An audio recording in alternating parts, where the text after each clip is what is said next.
What's going on, friends and neighbors? So I've been watching a lot of this Palestinian attack or Hamas attack on Israel, and just it made me think of a few things. Right, they're already comparing the attack to 9/11 and Pearl Harbor, right, saying it's the equivalent to that, even though it was attacked 50 years ago, Yom Kippur, right? I mean, think about the coordinated attack that this, they had to be planning this for quite some time, right? They had to get all those rockets in there. They had to get, the manpower, everybody coordinated, and this is the most heavily surveilled region in that area, right? The Gaza Strip, the checkpoints.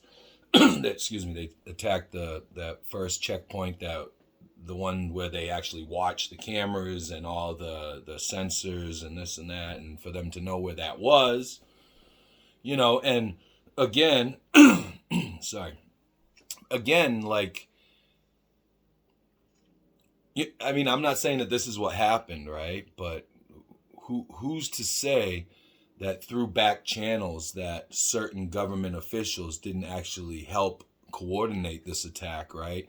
And then on the 50th anniversary of Yom Kippur, right, on the Sabbath, and Netanyahu's government, Israel has never been more divided, right, left and right.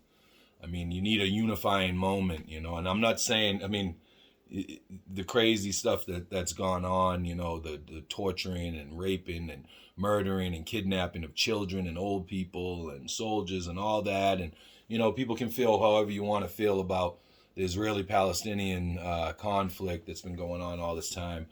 But I mean, the videos are coming out like crazy, right? Like fast, and it's like, you see them with these little Israeli children and stuff, that have been kidnapped and whatever. I'm not saying that isn't happening. Of course that's happening, I'm not saying that now they're not being pushed back and brutalized and buildings aren't coming down and all that's happening, you know what I mean? All that's happening. And I don't think that the vast majority of the people, like, who knows the ins and outs of 9/11, right? There was a failure in our intelligence community, right? And you're going to tell me that the Mossad didn't. I mean, they have AI going through all the text messages, the phone calls. That's surveilled, by people and by AI. And somehow they kept this a secret, and now they've got more arms and all that, and then they're pulling a unified government together now, which Netanyahu hasn't been able to do, right? That's why they've had so many elections. And I'm not saying that that's what it is, but, it is awfully suspicious that after Ukraine is now, the counteroffensive has proven to be a failure, and basically that whole war is a failure, right? Like, now they're talking stalemate on that. Now we get distracted by this, right? And again, people are dying, and it's mostly innocent people, right? On both sides now, because I bet you the vast majority of people in the Gaza Strip don't really have anything to do with this attack, right? I'm sure some do, but, there's regular people living in there just trying to do their thing, same thing in Israel, people are resting on their laurels. The other thing that it showed me, right? Well, that this could be some sort of intelligence apparatus setup, right? To push the government a certain way, right? And now we're dedicating our military over there too, right? We're sending the Gerald Ford, the USS Gerald Ford, and a bunch of other assets, and and also think about this, right? So the Israelis were left, with not as much ammunition and munitions of all types and stuff like that, because a lot of it was sent to Ukraine, and same thing with us, right? I mean, talk about a perfect storm, and then who knows who was funneling this money back doors, and then $6 billion to Iran, and they're right next door, and you got Syria, you got Lebanon, you know what I mean? And so my other thought was, why, this could happen here, easily. You know what I mean? There's no situational awareness with a lot of people. You see all these attacks and people just kind of sit around and, try to ignore it, and then they get freaking sliced up or whatever, and so think about all the people who've come into our country over the last couple of years, or even longer than that, right?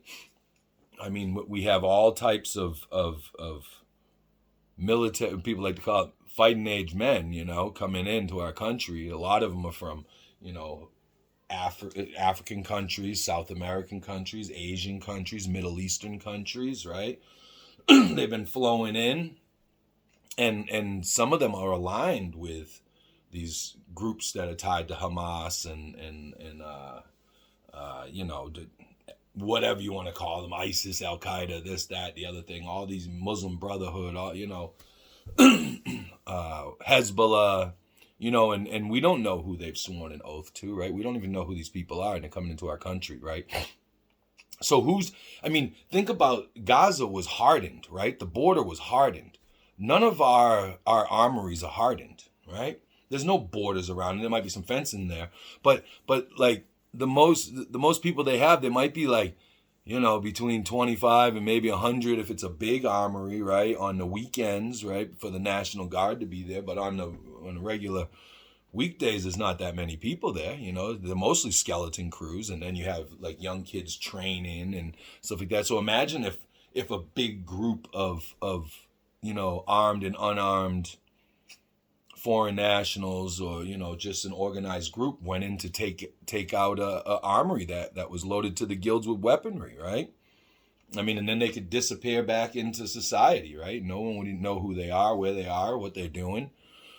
I just, it could happen here real easily, very easily, and the other thing that I was thinking about, the third point, was where were all the weapons at these homes? You live right in, like, all those, I don't know, people say they're encroaching on Gaza and this and that and these settlements and yada, yada, yada.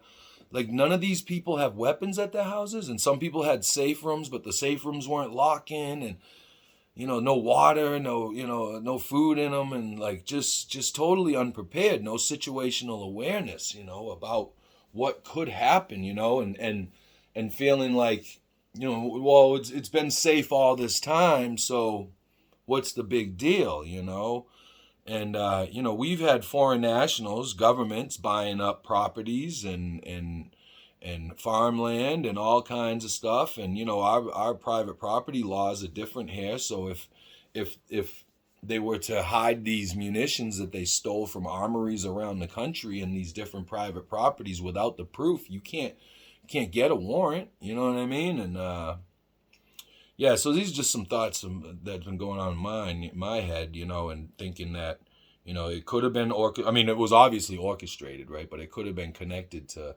I don't want to say, but Mossad or CIA back channels, or and who knows who they deal with, and then they go through, and it doesn't go back to them. It goes back to some dummy corporation or group, Islamic this or blah blah blah. You know what I'm saying? And yeah, so be wary, people. You know what I mean? We're being stretched super thin for some reason, and we were trying to do that to Russia and China, right?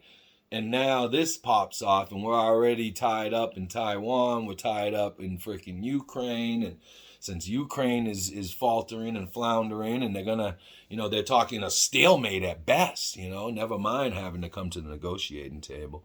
But those are just my thoughts on it, I know it's a long video, but let me know what you think, man. Tell me in the comments. Tell me I'm wrong, help me out. Let me know what's going on. I don't know all the ins and outs, I'm not a expert on the Israeli-Palestine conflict, but this doesn't seem like it's going to do anything good for any of the people on either side, no matter how hardline they are or not. And again, be careful, people. Keep your eyes open. Get to know your neighbors. You know what I mean? Like, get to know your community. Like, really, seriously. Know what's around you. Have some situational awareness. Keep an eye out for people. See what's going on.